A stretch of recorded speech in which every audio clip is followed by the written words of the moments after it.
Hi friends, Kongu ரசி ருசி சேனலில் இன்றைக்கி என்ன பார்க்கலான்னா சாம்பார் தூளுங்க. சாம்பார் தூள் எப்படி செய்யலான்னு பார்க்கலாங்க. அதுக்கு தேவையான பொருள் என்னென்னு பார்க்கலாங்க. ஃபஸ்ட்டு தேவையான அளவு நம்மளுக்கு எவ்வளோ கருவேப்பிலை வேணுமோ தேங்காய் எண்ணெயில் வறுத்துக்கலாங்க. மொறுமொறுன்னு வறுத்துக்கலாங்க. அது நல்லா நல்லா மொறுமொறுன்னு ஆயிடுச்சுங்க. அடுத்தது அதுக்குள்ளேயே வரமிளகா போட்டுக்கலாங்க.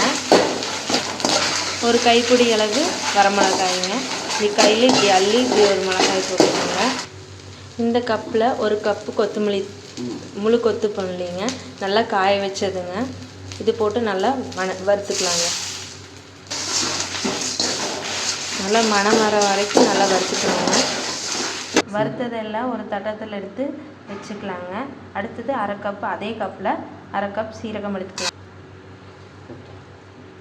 துவரம்பருப்பு அதே கப்பில் அரை கப்புங்க. நல்லா வறுத்துக்கோங்க. துவரம்பருப்பு நான் நல்லா மணமாகிடுச்சுன்னா நல்லா வெந்துருச்சு, வறுத்தாச்சுங்க. இதை எடுத்து உடனே கொட்டிக்கலாங்க. கடலைப்பருப்பு அரை கப்புங்க. இதையும் நல்லா பொன்னிறமாக நல்லா வறுத்துக்கணுங்க. மிளகு கால் கப்புங்க. இதையும் நல்லா வறுத்துக்கலாங்க. மணம் வர அளவுக்கு நல்லா வறுத்துக்கலாங்க. வெந்தயம் 2 டேபிள் ஸ்பூனுங்க.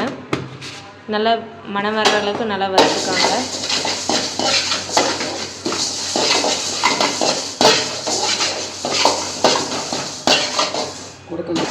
இதுக்குள்ளேயே கூட பெருங்காயம் போட்டுக்கலாங்க.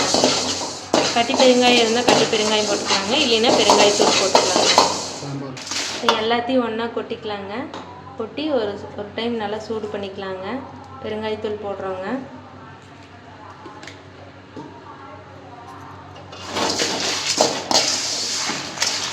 வறுக்க நல்லா வாசனை வருதுங்க. இதே மாதிரி நீங்களும் வறுத்து பாருங்கள்.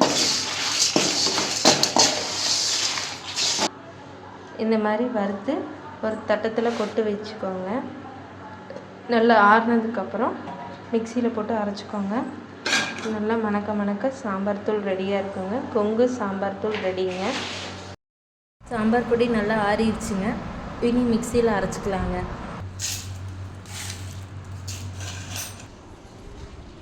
சாம்பார் தூள் ரெடி ஆயிடுச்சு. மணக்க சாம்பார் தூள் ரெடி. கொங்கு சாம்பார் தூள் ரெடிங்க. நீங்களும் இதே மாதிரி உங்கள் வீட்டில் ட்ரை பண்ணி பாருங்கள். சாம்பாருக்கு ஒரு துளி போட்டால் போதுங்க, நல்லா ருசியாக இருக்கும். கொங்கு ரசி ருசி சேனலுக்கு மறக்காமல் லைக் பண்ணுங்கள், சப்ஸ்கிரைப் பண்ணுங்கள். எப்படி இருக்குன்னு மறக்காமல் கமெண்ட்டில் சொல்லுங்கள். தேங்க்யூ.